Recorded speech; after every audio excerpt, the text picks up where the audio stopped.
Hey guys, I want to ask you a question.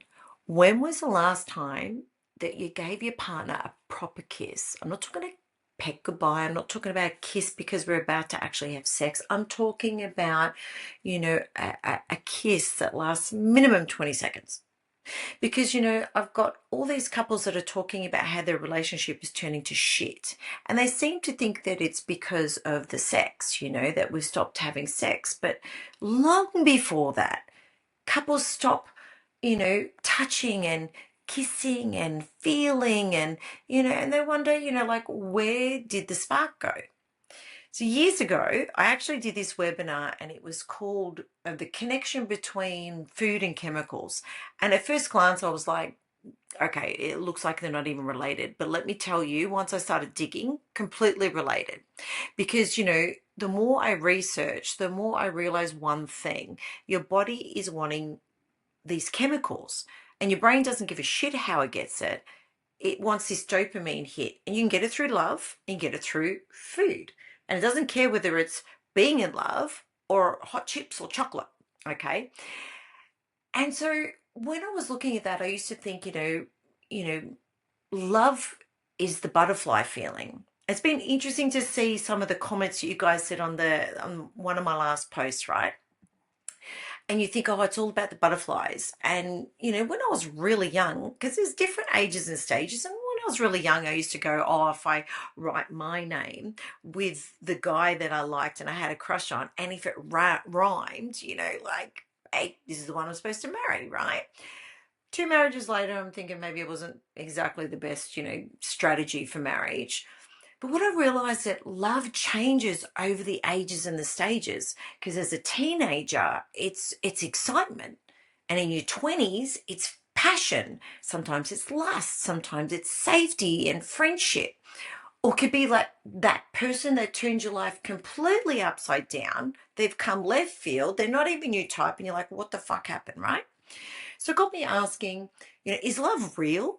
Or is it simply we're just walking chemical factories? Okay.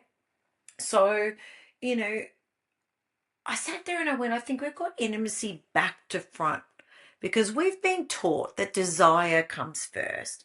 I've got to feel sexy first. I've got to be in the mood. I've got to want to have sex. So we wait and we wait and we wait. But what if we've got it wrong? What if it's the wrong way around? Because, desire doesn't always come before intimacy. Sometimes the intimacy is what is creating the desire. So I went and I thought back to the beginning of a relationship, and I want you to go there because, did you wake up one morning and you're like madly in love? No.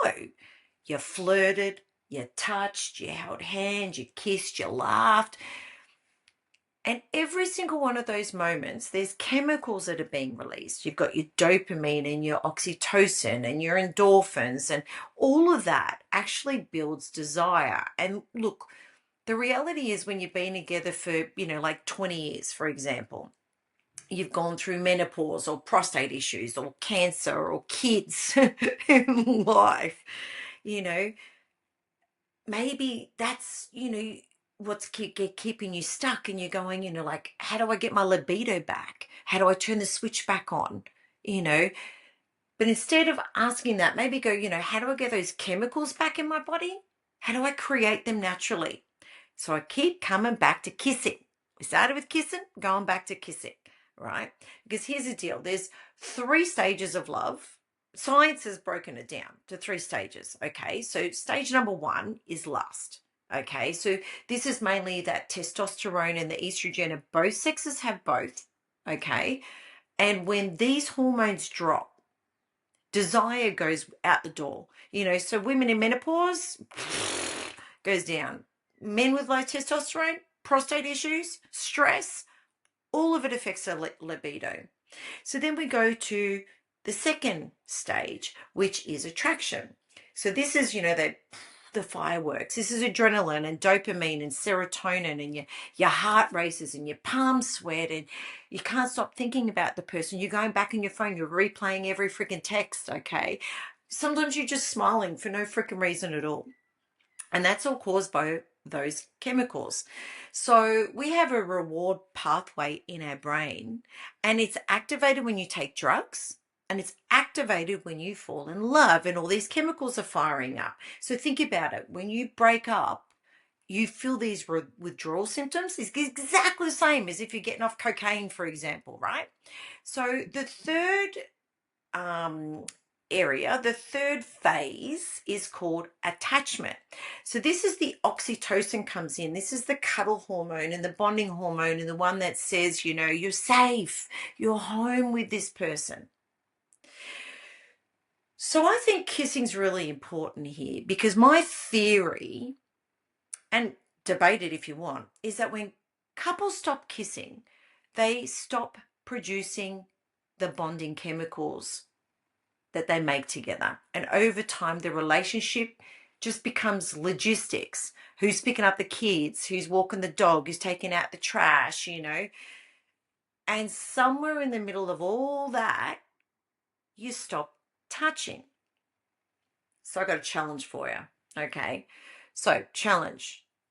Do not have sex. Seriously, take sex fucking completely off the table. And I want you just to kiss your partner. Minimum 20 seconds, 3 times a day for the next week. No pressure, no expectations, just connection. Okay? Because maybe your body's not broken. And this is what I'm hearing a lot of people saying. My libido's gone, it's dead. Maybe it's the hormones. Okay? Maybe the hormones is all that it is. And we need to get these chemicals firing again. All right. So we want to go back and we want to feed your relationship what you got at the beginning, because desire doesn't always come before intimacy. Maybe the intimacy is creating desire. And maybe it all just starts with a simple kiss. Off you go. Go do the challenge.